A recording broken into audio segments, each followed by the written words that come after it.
Et on se prépare pour une belle aventure parce que l'école du jeu s'en va à Gen Con.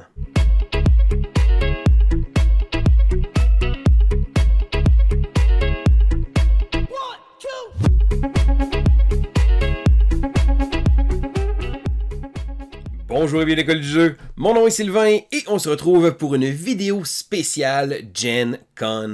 Alors oui, l'école du jeu cette année s'en va à Gen Con et moi et JP, on a vraiment hâte d'y aller parce que ça va être la première fois qu'on va participer à l'événement. Alors il y a quelques années, notre collègue Vince, qui était à ce moment-là sur la chaîne, était allé faire un tour à Gen Con et nous avait ramené un paquet de belles histoires, de belles rencontres, mais là, c'est à notre tour de vivre cette expérience vraiment géniale. Donc expérience géniale pour, oui, une convention qui est un gros voyage, parce que, pour ceux qui ne le savent pas, Gen Con est probablement la plus grosse convention en Amérique du Nord. C'est une convention haute en couleurs, où il se passe vraiment beaucoup de choses, beaucoup de sorties, mais également beaucoup de gens et beaucoup de nouveaux jeux qui vont être là.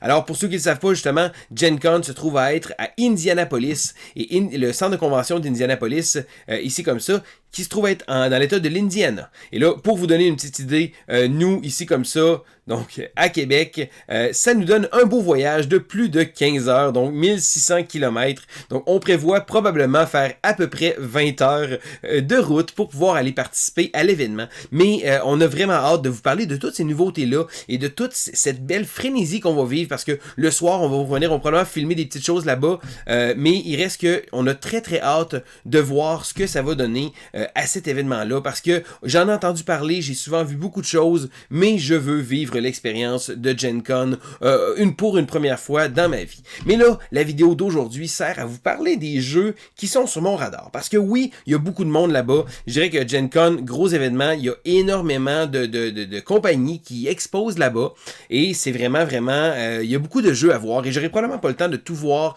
J'ai pris des rendez-vous avec différentes personnes, rencontrer des éditeurs, rencontrer des compagnies aussi, de pouvoir rencontrer beaucoup de gens de l'industrie, qui est vraiment un gros plus pour nous autres, de pouvoir justement discuter et d'aller voir aussi toutes ces belles nouveautés-là. Mais là, c'est bien beau vous parler de toute l'excitation que j'ai à Gen Con. On va vous en parler encore, probablement dans notre voyage. Pendant notre voyage, on va peut-être essayer de faire des petites choses comme ça ici, pour faire spécial. Mais là, je veux vous parler principalement des jeux qui ont mon attention pour Gen Con. Et là, il y a des centaines et des centaines de jeux. Je me suis basé sur la liste de Board Game Geek pour pouvoir voir justement les nouveautés qui vont être exposées là-bas. Et j'ai fait une liste. Et là, au début, je m'étais dit, je vais faire un top 6, mais comme vous le savez, je finis toujours par dans mes top 6, donc je me mettrai même pas la tête dans le sable et je vais simplement vous parler des jeux qui ont retenu mon attention. Et là, il y en a peut-être une centaine dans ma liste d'origine, mais le but, je ne vais pas vous parler de 100 jeux, c'est de commencer avec ma petite liste de jeux que je veux vous parler. Donc, premièrement, on va y aller en ordre, premièrement, quelques Kickstarter. Et là, Kickstarter, ça veut dire souvent des jeux qu'on a déjà entendu parler et qui vont probablement arriver soit en démo ou soit en version finale là-bas, et un de ceux-là, c'est Empire's End. Alors, Empire's End est un jeu de la compagnie Brotherwise Game, mais surtout designé par John DeClair, un designer que j'adore, qui a produit énormément de jeux. Récemment, justement, il a fait Ready Set Bet, mais c'est également Mystic Vale. Moi, il y a Custom Heroes que j'aime beaucoup. Il a vraiment fait beaucoup de petits jeux très intéressants, Space Base aussi. Et l'artiste, c'est Quanchai Moria, qui a un design vraiment magnifique. Donc, c'est vraiment un beau jeu. C'est un jeu que j'ai financé en socio-financement. Je l'ai backé sur Kickstarter. Donc, un jeu qui semblait très intéressant. Encore une fois, le pedigree de l'auteur, je pense que le look général du jeu me donnait un bon vibe, un jeu avec des enchères qu'il va avoir, donc un thème d'empire, un thème de civilisation que j'aime beaucoup, donc de 2 à 4 joueurs, 45 à 60 minutes, et j'ai trouvé que le jeu avait vraiment de l'air intéressant. Je me suis pas tant renseigné de ça, je pense, sur ce jeu-là, je pense que j'avais un bon feeling, simplement. Le prochain jeu que je veux vous parler est un jeu un petit peu plus petit, qui s'appelle Point City.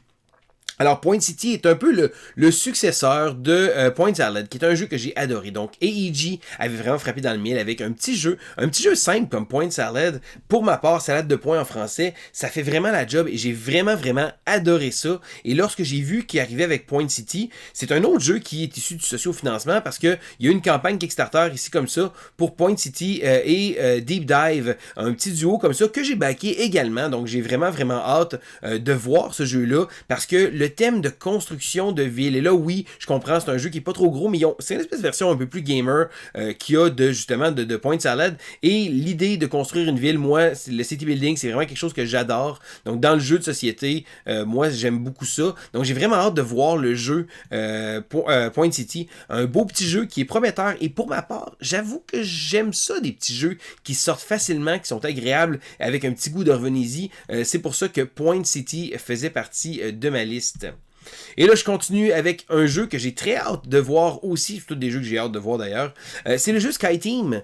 SkyTeam est un jeu qui se joue uniquement à 2 joueurs, mais un petit jeu d'environ 15 minutes. Donc, c'est un jeu coopératif où on va avoir justement on va devoir essayer de faire un atterrissage d'un avion, d'un appareil aérien. Et je trouve que le jeu a vraiment, vraiment un beau petit look. Le plateau, vraiment un beau cachet. Je suis très curieux de ce jeu-là. Je pense que c'est le genre de jeu qui a beaucoup de potentiel. Pour ma part, j'ai tendance à jouer énormément à 2 joueurs et d'avoir un petit jeu comme ça. Le thème me plaît, le look est vraiment super. SkyTeam, j'ai vraiment, vraiment hâte de voir ce jeu-là qui va être à Gen Con. Donc, il va être également fait par le Scorpion Masqué. Donc, je trouve ça vraiment super. Une belle réalisation, justement, Scorpion Masqué avec le groupe Randolph. J'avoue que j'ai très hâte de l'essayer. Je continue avec un jeu qui se passe un peu de présentation. Everdell, maintenant la nouvelle version Far Shore. Alors Far Shore est un jeu qui est dans le même univers que Everdell, mais ce n'est pas une extension. Donc c'est vraiment un jeu à part entière, de 1 à 4 joueurs, et on a vraiment un petit goût de Everdell lorsqu'on le regarde. Je pense que c'est vraiment sans équivoque, je pense que c'est assez simple. On a vraiment un look de Everdell. J'ai hâte de voir, parce qu'Everdell est un jeu que j'avais aimé, mais qui fait pas nécessairement partie de ma collection, et à chaque fois, je l'ai passé proche de l'acheter. C'est le type de jeu que j'aime beaucoup, mais à chaque fois, il y a de quoi qui faisait en sorte que, je sais pas, il faudrait que je rejoue à un moment donné. Donc Far Shore utilise un thème, bon, bien entendu, hein, on voit, c'est sur la berge, vraiment un look. J'ai pas autant regardé les règles encore du jeu. Je peux pas dire à quel point il se rapproche ou les différences entre les 2 joueurs. J'y vais souvent avec un premier feeling pour cette liste-là. Et là, lorsque j'ai regardé la liste, justement, je suis vraiment allé avec ça. Il y a... je sais pas si ce jeu-là va avoir le potentiel ou ça va être juste more of the same. Peut-être aussi qu'au final, ça va être vraiment juste un Everdell 1.5, je sais pas trop. Donc, je suis curieux quand même de voir le rendu et de voir aussi sur place qu'est-ce que ça va avoir de l'air. Le prochain jeu s'appelle Neotopia. Alors, Neotopia est un jeu d'une compagnie que je ne connais pas vraiment beaucoup, ici comme ça, mais c'est un designer aussi c'est le designer que je connais pas du tout, Orlando Sa et André Santos. Le pitch qui me vend beaucoup, le pitch de vente, une ville, encore une construction de ville, vous savez, les jeux de construction de ville, c'est vraiment quelque chose que j'aime. Donc lorsque je vois City Building dans les catégories, un petit puzzle ici comme ça, avec du placement de tuiles. Et là, on a droit à du matériel qui est de toute beauté. Je ne sais pas si c'est le matériel final qu'il va avoir, mais c'est des belles petites tuiles comme ça, et on doit faire certains agencements. Donc du pattern building, un petit jeu de puzzle, on a vu ça des centaines de fois, récemment, vraiment gros buzz, que ce soit Azul ou des affaires comme ça. Donc c'est un petit jeu qui a un goût de revenez-y, mais j'aime ça, ces jeux-là. C'est le genre de jeu qui, moi, a le potentiel de m'accrocher. Certain que c'est pas révolutionnaire. J'ai hâte de voir qu'est-ce que celui-là fait de différent des autres aussi. Mais un jeu de puzzle avec une belle présentation visuelle. Et je dois avouer que le thème de créer une ville est toujours quelque chose que j'apprécie beaucoup. Je continue avec un jeu qui, lui, non plus, je me suis pas renseigné beaucoup, General Orders World War II. Alors, c'est un jeu à 2 joueurs de la compagnie Osprey Games. Et là, Osprey nous a produit la série des Undaunted, des Inflexibles en français, une série que j'aime énormément. Et lorsque j'ai vu que Osprey récidivait avec un jeu de thème de guerre mondiale, 2 joueurs aussi, designé par Trevor Benjamin et David Thompson. Et là, Trevor Benjamin et David Thompson sont également les designers du jeu Undaunted, mais également de plein d'autres jeux. Il y a War Chest, un autre jeu que j'ai adoré, et c'est un duo de designers que j'aime énormément ce qu'ils font. Donc quand j'ai vu qu'ils sortaient un jeu à 2 joueurs, j'ai tout de suite pensé à Airland Nancy, qui est un jeu d'une autre compagnie, mais que j'avais aimé un jeu à 2 joueurs avec une thématique de guerre. Donc ici, je dois avouer, je me suis pas renseigné beaucoup. J'ai vu le pedigree des auteurs, j'ai vu le look vite, un jeu à 2 joueurs, donc c'est des trucs qui passent très bien. Donc avec comme ça, on aurait un petit contrôle de territoire avec des zones comme ça, avec des cartes. Je ne connais aucun mécanisme, j'ai juste vu ce jeu-là, je fais wow, je clique, je veux me renseigner, je veux aller sur place pour pouvoir aller le voir ou l'essayer. Donc c'est certain que c'est un jeu qui fait partie de ma liste comme ça. Je continue avec un trio cette fois-ci, un trio d'extensions. Donc avant de commencer mon vrai top 6, comme si j'avais vraiment la prétention de parler juste de ces jeux, une des extensions que j'ai très hâte de voir, c'est Cascadia Landmarks. Alors le jeu rajoute un mode jusqu'à 6 joueurs, je pense pas que ce soit vraiment le genre de jeu que je veux jouer à 6 joueurs, mais Cascadia est un jeu que j'avais adoré, donc j'adore encore. Probablement un de mes jeux de placement de tuiles, puzzle, comme je dis c'est un pattern qui revient souvent, mais c'est un type de jeu que j'adore. Donc quand j'ai vu qu'il proposait une extension avec des nouvelles cartes, des nouvelles choses, des nouvelles petites choses aussi, des nouveaux mécanismes qu'il va avoir par rapport au jeu, donc ça va pas dénaturer complètement le jeu. Il rajoute également un mode avec jusqu'à 6 joueurs, bon, je pense pas que c'était vraiment nécessaire. Quoique je suis certain que les gens qui jouent à plus de joueurs sont très heureux de pouvoir savoir qu'ils vont pouvoir jouer à Cascadia avec plus de joueurs. Et là, on a différents éléments comme ça de terrain qui vont être rajoutés. Donc toujours des illustrations magnifiques. Le jeu est vraiment beau. Si vous connaissez pas Cascadia, sérieusement, ça vaut vraiment la peine. C'est un excellent jeu et de savoir qu'une extension comme ça, ça veut dire que le jeu va avoir du support. Et pour ma part, c'est vraiment génial. La prochaine extension que je vais vous parler, c'est bien entendu Ark Nova. Alors Ark Nova, l'an passé, ou il y a 2 ans, en fait, un raz-de-marée littéral sur le jeu de société moderne parce que c'est un jeu que moi j'ai adoré. Je sais que le jeu a eu un gros buzz, mais je pense que ça a été assez solide pour que le buzz soit soutenu parce que les gens ont adoré ce jeu-là. Donc, lorsqu'on a su qu'il annonçait une extension pour Ark Nova, j'ai vraiment trouvé, il est super. Ark Nova Marine Worlds, donc une extension que j'ai très hâte de voir. Le jeu de base était probablement suffisant. Est-ce qu'une extension est nécessaire? Non, mais ça va rajouter des choses dans un jeu que j'aime énormément. Donc des nouvelles tuiles comme ça, des nouveaux animaux aussi qu'on va avoir. Ici comme ça, on voit un très beau design avec le côté marin qu'il va avoir. Un autre jeu que je me suis pas énormément renseigné sur les nouveaux mécanismes que le jeu apporte, mais juste étant une extension d'Ark Nova, c'est certain que le jeu va avoir énormément de visibilité parce que le buzz était là, donc ça rajoute des nouvelles cartes de nature, des nouvelles cartes d'objectifs, beaucoup de choses qui vont être rajoutées. J'ai hâte de voir ce que ça va donner. Et la dernière extension que je vais vous parler est l'extension Lost Ruins of Arnak, les ruines perdues de Narak, avec The Missing Expedition. Alors Missing Expedition est une seconde, je crois, extension pour le jeu des ruines, et c'est un jeu que j'adore, donc un jeu que j'aime beaucoup, quoique j'ai pas rejoué depuis un bon moment, mais je pense que des fois, chaque fois qu'il y a une extension, ça me redonne un petit buzz sur le jeu, et la compagnie CGE a tendance à faire vraiment des beaux produits. Donc dans le cas ici des expéditions, ça va rajouter des choses. Encore une fois, si vous n'avez pas joué à Narak, c'est probablement pas la première chose que vous devez vous lancer pour aller chercher. Donc des nouvelles tuiles comme ça, mais vraiment un beau design. Donc on voit le suivi du design. Donc j'ai trouvé que ça avait l'air très intéressant. De rajouter, on rajoute des nouveaux éléments, des nouveaux plateaux de joueurs. Ici, j'avais vraiment adoré la première extension qui avait donné les leaders, qui avait donné vraiment un petit kick, je trouve, à Narak et un petit boost, je pense, parce que oui, le jeu a un bon buzz au début, après ça, ça a redescendu un peu, mais au final, l'extension m'a redonné le goût d'y rejouer et peut-être que cette extension-là va également me donner le goût de rejouer au jeu. D'ailleurs, des illustrations vraiment magnifiques. Et là, on va voir, bon, il y a d'avoir des achievements aussi comme ça. Donc, une belle extension des ruines d'Arnak, l'extension, la dernière extension du jeu qui va sortir.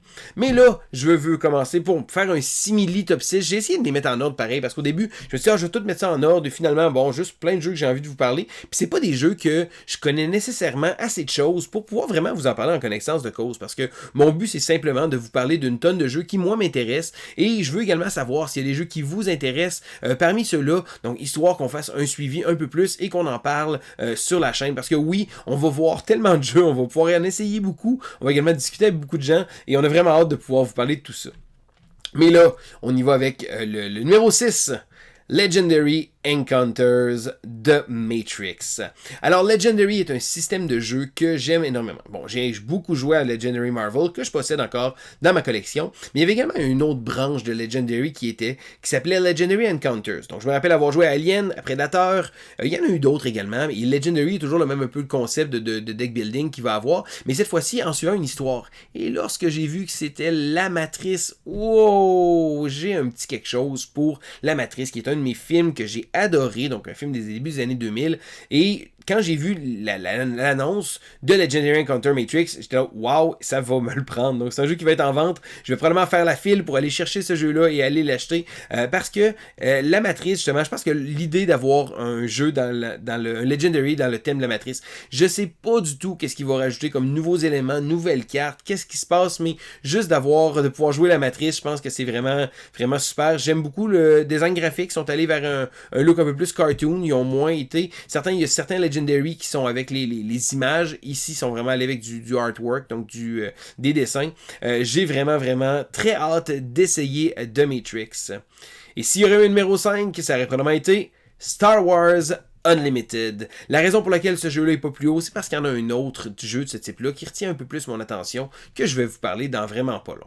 Donc, Star Wars Unlimited est un jeu qui, malheureusement, je crois, et je pense que c'est rendu, je comprends le système, le fonctionnement, mais c'est rendu des fois une entrave par rapport à ça, à son propre bien. C'est un trading card game, donc un jeu de cartes à collectionner. Donc, non, ce n'est pas un living card game, donc vous savez, comme Marvel Champion par Fantasy Flight Games, d'ailleurs, qui produit Star Wars Unlimited. Donc, ce n'est pas un living c'est pas un living card game du fait qu'il va y avoir des extensions qui vont sortir à chaque mois, nouveaux personnages, mais là on a droit à un système de on achète des paquets, on déballe des paquets, il va probablement avoir des préconstruits, des choses comme ça, donc un jeu de cartes à collectionner, style Magic un peu. Et là c'est audacieux parce que oui, il y en a un autre qui va sortir en même temps, et là il va être en démo à Gen Con, mais c'est l'univers de Star Wars, et j'ai vraiment, depuis ma rechute à Shatterpoint, j'ai vraiment quelque chose pour cet univers-là. Donc, ce qu'on a vu ici comme ça aussi, le jeu utilise un design artistique qui sera pas justement comme les films, mais qui semble focusser un peu sur la trilogie originale, donc l'épisode 4, 5, 6. Lorsqu'on regarde ici, Luke et Darth Vader, bien entendu, ça reste comme ça, mais je trouve que le jeu a de l'air intéressant. Mais ça a le potentiel d'être intéressant, mais malheureusement, c'est difficile pour ce type de jeu-là de percer, parce que il y en a un qui a réussi à percer, puis c'est Magic. Et Magic est un excellent jeu, mais c'est aussi une anomalie de ce type de jeu-là, parce que habituellement, la durée de vie est pas très longue. Donc c'est un peu décevant parce que oui, Fantasy Flight Games avait fait auparavant un living card game et là ils vont vraiment y aller avec ce format-là. Que voulez-vous, on va voir comme ça parce que un autre jeu qui m'intéresse ici comme ça, donc je pense j'allais faire une transition vers l'autre jeu, mais c'est pas tout de suite. Donc le prochain jeu que je vais vous parler, c'est le jeu My Island. Alors My Island est un jeu qui est désigné par Rainer Knizia qui a produit le corps des jeux qui existent, donc, et par Cosmos. C'est un jeu que j'avais joué, donc My City est un jeu que j'avais joué et que j'ai énormément aimé, donc c'était un jeu Legacy, et un des rares jeux Legacy que j'ai complété, et oui, parce qu'on jouait un nombre de parties réalistes, les parties étaient rapides, et c'est un jeu de polyomino, donc on tirait des cartes, et on plaçait des polyomino de manière à pouvoir générer certaines conditions de pointage, on avait des enveloppes secrètes, et My City, j'avais complété la campagne, j'avais vraiment aimé ça, parce que c'était pas un jeu compliqué, non, c'était pas une espèce d'expérience épique comme beaucoup de Legacy veulent nous proposer, mais c'est un jeu que j'avais complété et j'avais eu énormément de plaisir à le faire. Donc lorsque j'ai vu My Island reprendre un peu le même concept, donc des enveloppes, des plateaux personnels, mais ici avec des petites tuiles qu'on va placer comme ça, j'étais tout de suite séduit et c'est un jeu que je veux vraiment me procurer parce que l'idée de My City est intéressante parce que à travers les chapitres qu'il va avoir, le jeu évolue et le jeu commence avec des règles relativement simples et vers la fin, ça s'en vient pas complexe non plus, mais plus compliqué. Le seul bémol, c'est qu'il faut faire attention parce que si on arrête de jouer rendu aux 3 quarts de la partie puis qu'on prend une pause, ça se pourrait que ce soit un peu plus difficile de se remettre dedans. Mais My Island nous propose une nouvelle expérience Legacy, donc des parties d'environ 30 minutes, 2 à 4 joueurs. C'est un jeu qui est certainement un achat instantané pour moi, avec le plaisir que j'ai eu à jouer à My City, de voir qu'il récidive avec ce jeu-là, ça va être vraiment génial.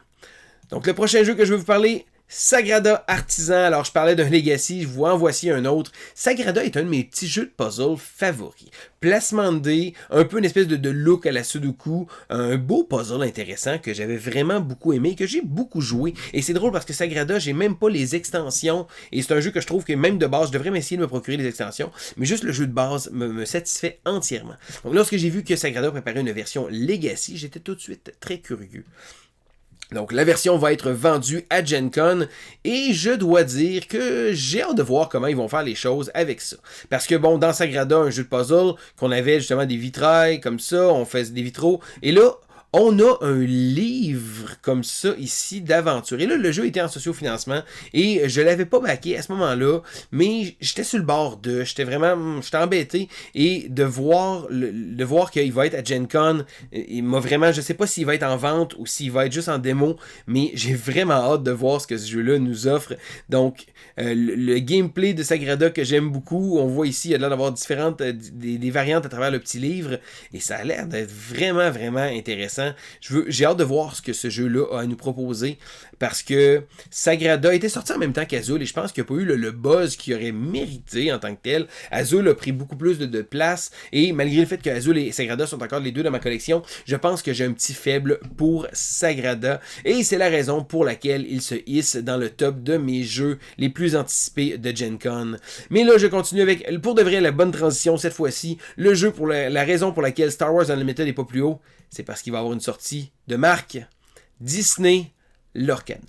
Alors, je tiens à dire, premièrement, qu'il y a présentement un gros dossier qui est ouvert. Donc, une espèce de gros cas très important où il y en a beaucoup à en parler. D'ailleurs, justement, si vous ne le savez pas, c'est que la compagnie Upper Deck est présentement une action légale qui a été faite contre Disney Lorcana. Alors, les jeux de société, on ne peut pas faire des copyrights, faire des droits d'auteur sur des mécanismes de jeu ou des types de jeux. C'est quelque chose qui a été parlé à travers le passé. Mais ici, on parle d'une espèce de cas un peu d'espionnage industriel, du fait qu'il y avait un designer, quelqu'un qui s'est occupé du projet chez Upper Deck, et là, il a rapporté le concept avec Ravensburger, une bonne chicane, mais ce qui se passe de spécial, c'est que le jeu est supposé d'être sortir à Gen Con, mais il n'y a pas de certitude, parce que je pense que la décision finale de la cour va être rendue, je pense, une semaine après. Donc, on va voir peut-être que le jeu va être arrêté de production temporairement. Je sais pas qu'est-ce qui va se passer. Je suis pas un expert légal dans le droit des droits d'auteur aux États-Unis, mais je sais que présentement, ça fait beaucoup parler.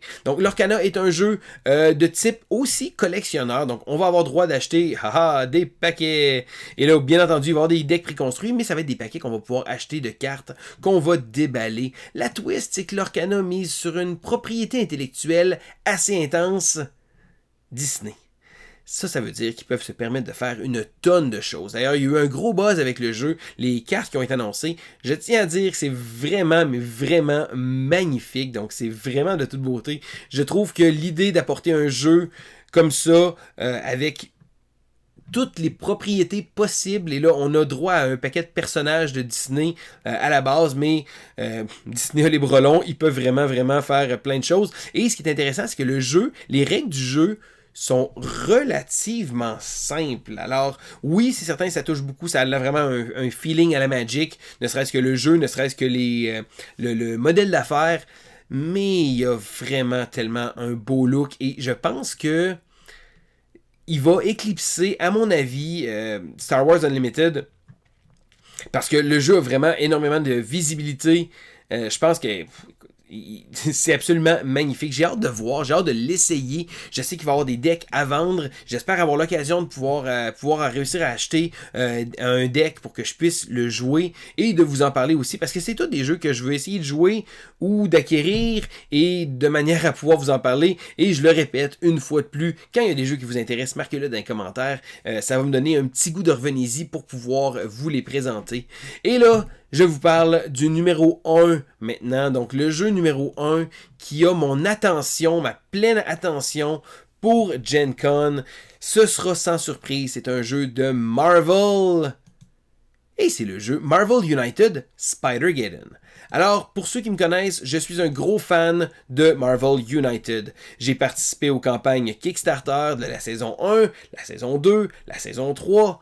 All-in, j'ai même mon ami Joe qui peint certaines de mes figurines. J'ai un gros buzz sur ce jeu-là, et c'est un jeu que j'adore parce que je le joue souvent. Vous savez, il y a beaucoup de jeux des fois qu'on back sur Kickstarter, qu'on reçoit, et que bon, on n'y joue pas assez à notre goût. Et oui, mais pour Marvel United, j'ai l'impression de jouer avec beaucoup d'extensions, j'ai l'impression de... Et étant un gros fan de Marvel, c'est certain que ça va me chercher. Mais vous dites, mais Sylvain, tu as participé à toutes les campagnes Kickstarter, pourquoi un autre Marvel United? Eh bien, c'est parce que le jeu avait été annoncé pendant la campagne et ne fait pas partie de la campagne, donc on ne peut pas l'avoir sur Kickstarter, c'est un jeu qui va être vendu en magasin seulement, c'est Marvel United Spider-Geddon. Alors Spider-Geddon est le nouveau standalone, donc bien entendu, comme Marvel United, on peut mixer absolument les personnages comme on le désire, les cartes, on peut mixer tout ça, mais sinon à la base, c'est vraiment un jeu à part entière, donc c'est un jeu qui va être vendu, je crois, dans les grandes surfaces. Je ne sais pas exactement quel va être son modèle de distribution, mais c'est un jeu à part entière. Ça rajoute des personnages de l'univers de Spider-Man et beaucoup de Spider-Man. Parce qu'on a le droit à Scarlet Spider, à Penny Parker avec Spider, le robot, qui, si jamais vous avez vu le premier Spider-Verse, le dessin animé de Spider-Man, qui est vraiment excellent d'ailleurs, faisait partie là. On a Spider-Punk, un nouveau Spider, un nouveau personnage Spider. On a Silk, on a Symbiote Spider-Man aussi, Spider-Man Noir, donc Noir, la série Noire, qui était vraiment très intéressante. Donc un look un peu années 30, un peu noir et blanc, détective. Et comme personnage, les méchants, on a droit d'avoir Marlon qui était si on veut, le roi Spider qui volait les pouvoirs des différents Spider People, donc un méchant très très propre à Spider-Geddon comme ça, qui est un événement aussi dans les bandes dessinées. Comme méchant, on a également droit à Spot, et comme anti-héros, donc des héros qui peuvent être joués, des personnages qui peuvent être joués comme des héros ou comme des vilains, on a droit à Anti-Venom et Superior Spider-Man. Deux de mes personnages que j'adore, parce que Superior Spider-Man est un Spider-Man avec un mélange de Dr. Octavius, donc une de mes séries de bandes dessinées que j'ai adoré d'ailleurs, où Spider-Man, finalement, le Dr. Octopus réussit à changer son esprit avec Spider-Man, et là, on a droit à un Otto Octavius qui est dans le corps de Spider-Man, et qui décide de faire les choses à sa façon, et devient le supérieur Spider-Man. Une bande dessinée excellente d'ailleurs, si jamais vous aimez les bandes dessinées, je vous invite à aller la voir. Et aussi Anti-Venom, qui est Eddie Brock, donc un Venom blanc. Oui, je sais, beaucoup de monde vont dire, bon, c'est juste un color swap, d'un personnage à part entière, c'est très intéressant, je suis un gros fan de bande dessinée, et je crois que c'est également la raison pour laquelle Spider-Geddon va être mon numéro 1, donc des miniatures vraiment géniales. Le jeu va être en vente à Gen Con, je veux vraiment avoir une copie, je vais courir s'il le faut pour aller chercher ce jeu-là, parce que énormément de plaisir que j'ai d'y jouer, donc de pouvoir justement avoir les personnages ici comme ça, j'aurais pu les montrer comme ça avec les fiches, donc c'est vraiment vraiment génial. Spider-Geddon, Anti-Venom ici comme ça, on le voit un peu mieux. Et voilà, Superior Spider-Man. Donc vraiment, c'est mon buzz de Gen Con, celui-là, Marvel United Spider-Geddon. Et oui, c'est le petit gars de Marvel en moi qui parle par rapport à ça. C'est parce que c'est vraiment le jeu que j'attends le plus, que j'ai vraiment hâte et que je vais ramener à la maison coûte que coûte, même si je dois courir pour faire les line-up et l'avoir. Donc ça fait le tour un peu de ma vidéo un peu à bonne franquette, comme on dirait en bon québécois, sur Gen Con. Donc j'ai vraiment hâte de participer à cet événement-là. Donc j'ai la chance de pouvoir faire ce trip-là en collaboration avec notre partenaire, la boutique L'Imaginaire. Je trouve ça vraiment super d'avoir cette belle occasion-là pour aller découvrir et aussi de faire un beau road trip avec JP, parce que si vous suivez la chaîne, vous voyez souvent moi et JP, on fait des vidéos, mais on se voit pas énormément souvent, moi et lui, et d'avoir cette espèce de trip-là, de monter, de faire un beau road trip. On va monter également avec notre ami Jeff, donc Jeff Gauthier de Goblivion Games, qui d'ailleurs a son jeu Goblivion, qui devrait être livré relativement bientôt, donc ça va très très bien, le processus de Kickstarter d'une campagne qu'il avait faite il y a quelques mois déjà. Donc il y a eu même son premier test, là, qu'on veut, la première copie de production, et ça va être vraiment le fun de monter, d'avoir un trip comme ça, de pouvoir vivre jeu de société pendant le moment de Gen Con, le Biggest 4 Days of Gaming qu'ils disent, donc les 4 plus gros jours de gaming, et ça va être aussi une belle expérience, je crois, pour nous. Donc on a bien hâte de vous en parler, on prépare là, je sais pas exactement ce qu'on va faire, peut-être bien des lives, peut-être des vlogs aussi comme ça, c'est certain qu'à Indianapolis, dans la convention, ça risque d'être difficile de faire des vidéos directement là, mais on va revenir à notre petit Airbnb après ça le soir, et on va essayer de vous faire des comptes rendus pour vous parler de notre expérience de néophyte, parce que oui, c'est la première fois qu'on y va, donc c'est vraiment une belle expérience nouvelle qu'on veut vous partager également. Donc c'était Sylvain pour l'école du jeu, et on se dit à la prochaine!